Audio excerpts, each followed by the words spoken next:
தஸ்தக்ஃபிருல்லாஹ வஸ்தக்ஃபர லஹுமுர் ரசூல லவஜதுல்லாஹ தவ்வாபுர் ரஹீம். அல்லாஹ் சொல்றான், வலவ் அன்னஹும் இல்லலமு அன்ஃபுஸஹும் ஜாஊக. நபியே, தமக்குத்தாமே பாவங்கள் செய்து தன்னைத்தானே அநியாயக்கல்லா ஆக்கி கொண்ட அவர்கள் உங்களிடத்தில் வர வேண்டும், அவர்கள் உங்களிடத்தில் வருவார்கள், வந்து எங்களுக்காக அல்லாஹ்ட்ட பாவ மன்னிப்பு கேளுங்களே என்று அவர்கள் சொல்லுவார்கள். அப்படி அவர்கள் சொன்னால், அவர்கள் சொல்லுவதை கேட்டு அல்லாஹ்வுடைய ரசூலாகிய நீங்களும் அவர்களுக்காக பாவ மன்னிப்பு தேடினால், அல்லாஹ் அவர்கள் அல்லாஹ்வை பாவத்தை மன்னிக்கக்கூடியவர்களாக பெற்றுக் கொள்வார்கள் என்று சொன்னால் என்ன அர்த்தம்? நாங்க போகணும், கியாமத்து நாள்ல ரசூல் ஸல்லல்லாஹு அலைஹி வஸல்லம் போகணும், அல்லாஹ்ட்ட எங்களுக்காண்டி பாவ மன்னிப்பு கேளுங்கன்னு சொல்லணும். அவங்க அல்லாஹ்ட்ட எங்களுக்காண்டி பாவ மன்னிப்பு கேட்கணும். அப்ப அல்லாஹ் மன்னிப்பான் என்று சொல்லி அல்லாஹ் சொல்கிறான். இப்போ கியாமத்து நாள்ல மஹ்ஷர் மைதானத்துல எல்லாரும் எப்ப ஒன்று கூடுவாங்க? இந்த உலகத்துல இருந்து மௌத்தா போனது பிறகுதான் அங்க போய் மஹ்ஷர் மைதானத்துல ஒன்று கூடுவாங்க இல்லையா? இப்ப நாங்க என்ன செய்யறோம்? இந்த இமாம் அவங்க என்ன செய்யறாங்க? அவங்க ஹயாத்தோடு இருக்கக்குள்ள, அவங்க உயிரோட வாழ்ந்து கொண்டு இருக்கக்குள்ள இப்படி எழுதுறாங்க, ரசூல் ஸல்லல்லாஹு அலைஹி வஸல்லம் அவர்களே, நீங்கள் தான் எங்களை நரகத்திலிருந்து காப்பாற்ற வேண்டும் என்று அவங்க ஒரு பாடலாக பாடுகிறார்கள். இப்போ அவங்க பாடலாக இதை பாடும் பொழுது ரசூல் ஸல்லல்லாஹு அலைஹி வஸல்லம் அவர்கள் துன்யாவுடைய பூமிக்கு மேலால் அவர்கள் வாழ்ந்து கொண்டிருக்கக்கூடிய காலம் அல்ல, அவங்க வஃபாத் ஆயிட்டாங்க, அவங்க கபருடைய வாழ்க்கையில இருக்கிறாங்க. இப்ப இதை கேட்கிறவங்க சில பேர் என்ன சொல்லுவாங்க? ரசூல் ஸல்லல்லாஹு அலைஹி வஸல்லம் வஃபாத்தா போயிட்டாங்க, கபருக்கு போயிட்டாங்க, இப்ப அவங்கள்ட்ட போய் நரகத்திலிருந்து என்ன காப்பாத்துன்னு சொல்றாங்களே, எவ்வளவு பெரிய சிறுக்கு, மௌத்தா போனவங்கள்ட்ட அப்படியே கேட்கலாமா? அவங்க கபருக்குள்ள போயிட்டாங்க, அவங்களால என்ன செய்ய முடியும்? அப்படி கேட்கிறாங்க. அப்போ கொஞ்சம் யோசிச்சு பாருங்க, மறுமை நாள் சொல்லும் பொழுது நாமளும் வஃபாத்தாய் மரணித்து அங்க எழும்பக்கூடிய அந்த நாள், ரசூல் ஸல்லல்லாஹு அலைஹி வஸல்லம் அவர்களும் எழும்பி இருக்கக்கூடிய நாள். அப்போ இந்த உலகத்துல ரசூல் ஸல்லல்லாஹு அலைஹி வஸல்லம் வஃபாத்தாய் கபருக்குள்ள இருக்கிறாங்க, நாங்க ஹயாத்தோடு இருக்கிறோம், இந்த நன்மை நாங்க கேட்க கூடாது சொன்னாக்கா, நாங்களும் வஃபாத்தாய் எழும்பி அவங்களும் வஃபாத்தாய் எழும்பக்கூடிய அந்த நாள்ல மட்டும் எப்படி சரியாகும்? யாரு பாவத்தை மன்னிக்க சொல்றான்? அல்லாஹ் தான் அனுப்புறான். நீங்க ஒவ்வொரு நபிமார்கிட்ட நாங்க போறோம், எல்லா நபிமார்களும் கையை விரிச்சிடுவாங்க, எங்களால முடியாது. கடைசியா ரசூல் ஸல்லல்லாஹு அலைஹி வஸல்லம் பேத்த கேட்கிறோம். அவங்கதான் என்ன செய்வாங்க? அவங்க பெரிய ஒரு சுஜூது செய்வாங்க. நாங்க நேற்று 4வது நாள்ல கூட அதை தெளிவா சொன்னோம். அல்லாஹ் இடத்துல நீண்ட நேரம் ஒரு சுஜூது செய்வாங்க.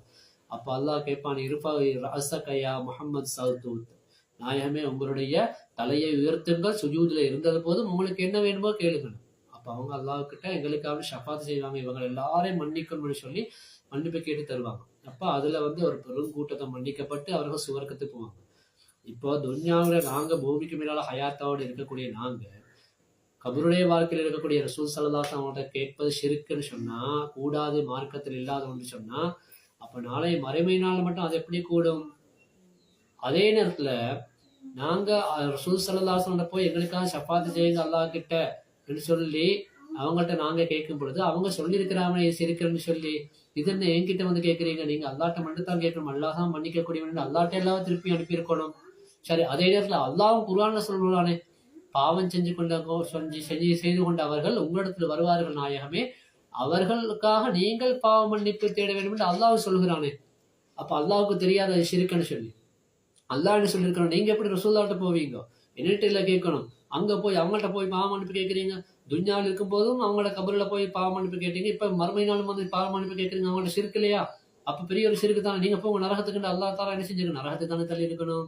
அல்லாவே போய் சொல்றான், அல்லாவே பாவ மன்னிப்பு கேட்க சொல்றான். அப்படி ரசூலுல்லாஹ்வும் சேர்ந்து எங்களுக்கு அவனு கேட்டா பாவத்தை மன்னிக்கிறது அல்லாவே சொல்லிட்டான். நீங்க யார் இடையில நடுவுல 40-50 வருஷத்துக்கு முன்னால ஒரு ஜமாத்தை உருவாக்கி கொண்டு அது ஷிர்க்கு இது பித்அத்னு மக்களை குழப்பக்கூடிய நீங்க யார் நடுவுல? இஸ்லாத்தை சொல்லவா வந்தீங்க நீங்க? இதுவா நபி வழி? குர்ஆனை மறுக்கக்கூடிய வழிகட்ட வஹாபி குற்றவர்கள் இப்னு தைமியா, முஹம்மது இப்னு அப்துல் வஹாப் போன்றவர்களை தன்னுடைய தலைவர்களாக, அந்த பெரிய ஷைத்தான்களை தன்னுடைய தலைவர்களாக எடுத்துக்கொண்டு மக்களை முஸ்லீம்களை வழிகேட்டில் திருப்பி அவர்களை முஸ்லீம்களை காபிராக்கக்கூடிய ஒரு வேலையை செய்து கொண்டிருக்கிறார்கள் இவர்கள். அதனால்தான் ரசூல் ஸல்லல்லாஹு அலைஹி வஸல்லம் சொன்னார்கள், இந்த முஸ்லீம் ஜமாத், இந்த நபிகள் நாயகம் ஸல்லல்லாஹு அலைஹி வஸல்லம் சொன்னாங்க, இந்த என்னுடைய உம்மத்துமார்கள் 73 ஜமாத்துகளாக பிரிவார்கள், அதுல 72 ஜமாத்து நரகத்துக்கு போயிடும், ஒரே ஒரு கூட்டம் தான், ஒரே ஒரு ஜமாத் தான் சுவர்க்கம் போயிடும் என்று சொன்ன பொழுது சஹாபாக்கள் கேட்டாங்க, யார் ரசூலல்லாஹ், அந்த சுவர்க்கம் போகக்கூடிய ஒரே ஒரு கூட்டம் யார் என்று கேட்ட பொழுது நபிகள் நாயகம் ஸல்லல்லாஹு அலைஹி வஸல்லம் சொன்னார்கள், நானும், அதாவது ரசூலுல்லாஹ் ஸல்லல்லாஹு அலைஹி வஸல்லம் அவர்களும் சஹாபாக்களும் எந்த வழிமுறையில் போனார்களோ அந்த வழிமுறையை பின்பற்றியவர்கள் சொன்னார்கள். சஹாபாக்களும் வசீலா தேடி இருக்கிறார்கள் நபிகள் நாயகம் ஸல்லல்லாஹு அலைஹி வஸல்லம் பொருட்டாக. ஏன் ஆதம் அலைஹிஸ்ஸலாம் அவங்க கூட சொர்க்கத்திலிருந்து வெளியாக்கப்பட்ட நேரத்துல பூமிக்கு வந்தாங்களே, எவ்வளவு பெரிய சந்தோஷமான வாழ்க்கை, சுவர்க்க வாழ்க்கை. அதை விட்டுட்டு பூமிக்கு வந்து 40 வருஷமா அழுது கொண்டு இருந்தாங்க. எங்களை மன்னிச்சுக்கோ யா அல்லாஹ், எங்களை மன்னிச்சுக்கோ, நாங்க தெரியாம தவறு செஞ்சுட்டோம். அல்லாஹ் மன்னிக்கவே இல்லை. கடைசியில் என்ன சொன்னாங்க? அவங்க என்ன சொன்னாங்க?